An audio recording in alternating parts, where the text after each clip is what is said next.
Now that I've worked through the decision of letting go of my keyboard, let's take a deeper look at the process of actually letting it go.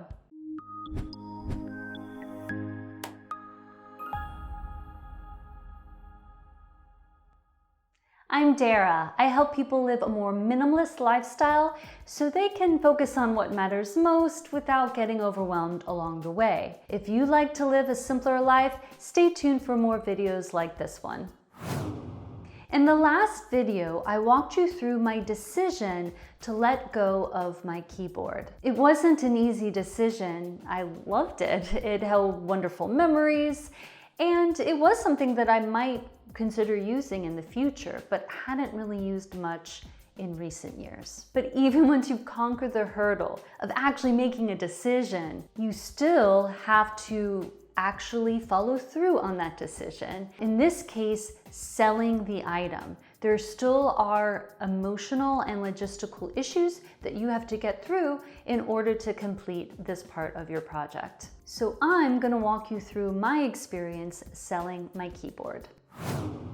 I ended up posting it to sell on Facebook Marketplace, Craigslist, and Nextdoor. This way I was getting a variety of potential customers and to better gauge the price point. But, and this is another factor to consider, I wasn't in a rush to sell it. Not being in a rush to sell or follow through on a decision you've made can be incredibly helpful. And that's why I always advocate making these decisions not when you have to, not when you're moving, not when there's a huge life transition, but along the way as sort of a maintenance to your minimalism. So I had time, which meant that I could get a better price potentially for this item. You want to think, do I have time on my side here? Am I feeling patient? Or will giving too much time to this project result in it feeling stressful or potentially changing my mind? So I left the posts on all of those sites up for about a week, but I wasn't really getting any nibbles. So that told me that maybe my price was a bit off, and I lowered it by about $50. I wasn't in a rush, but I did have some wiggle room on price. And then a few days later, it was a Sunday evening, I was winding down, sort of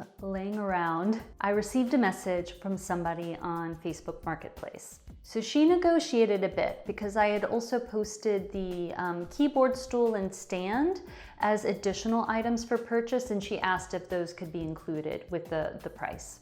I decided to throw them in. I still felt like I had some wiggle room on the price, and I was really excited to get a potential buyer that seemed serious. Plus, those items might be a little difficult to sell on their own. Then after asking just a few questions, she said she could be at my house in just an hour. This was a bit jarring for me. It felt like this was an idea of selling, and it wasn't a reality, and suddenly it was becoming a reality. And I found myself a bit jarred. I made sure to fully dust off all of the items and prepare them for her arrival. And then I waited, hoping she would actually show up, and just not being completely sure of how the transaction would go. But it was really interesting when she came over, and she was coming from a coffee shop I go to regularly, so she felt very familial, and she asked me why I was selling it. Telling her my story did give me a feeling of completeness. It felt good that she wanted to know it,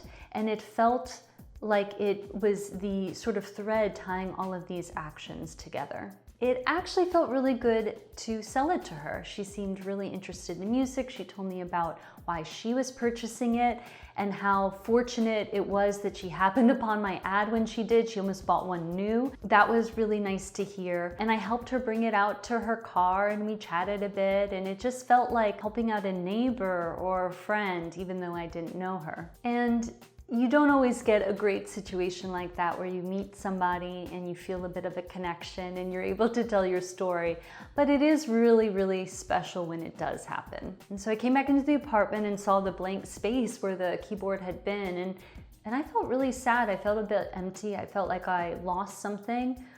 And much to my incredible surprise, I actually started crying a little bit. This kind of floored me. I don't really get that attached to objects, but this one just had such a weighty history for me, and it was a really big thing to sell. The interesting thing is feeling sad, feeling myself experience some loss and some emptiness, and seeing that blank space didn't make me regret my decision at all. I knew that it was the right thing to do, and I wasn't letting myself get too caught up in the wave of emotion that I knew would subside. And I think that's a really important piece of all of this. You can have all of these various emotions, these fears, these sadnesses.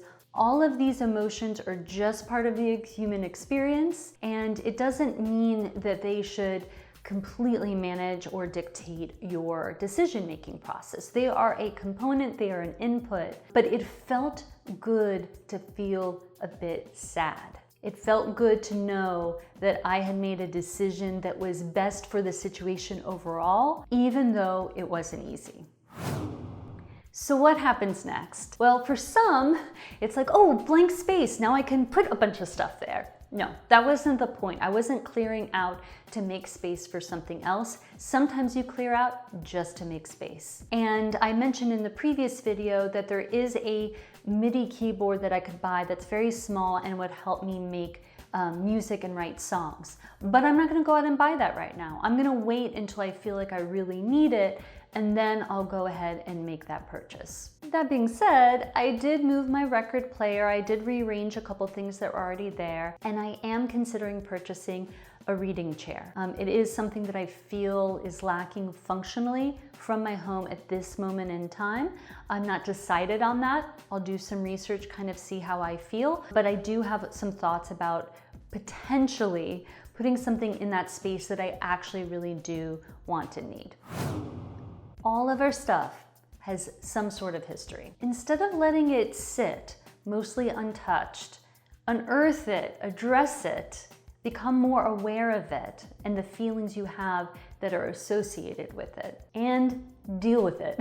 And if that means that you might let go of something that you might potentially use again one day, just take a deeper, more honest look into whether or not it's worth holding on to. Once you've either downsized or become more of a minimalist, you still need to go through the process of re-evaluation. In some ways, it's actually easier to keep more things after you've downsized your space and become more of a minimalist. But there's a danger in this, because then you have more room to put new things into. In some ways, it's easier to keep things once you've downsized because you are feeling less overwhelmed. So you're not really thinking, oh, I need to reevaluate more because I've already done that and my space isn't overwhelming. But the truth is, you always have to do that because our lives are constantly changing and our needs change with them. Diligence is key when you really want to enjoy a simple lifestyle.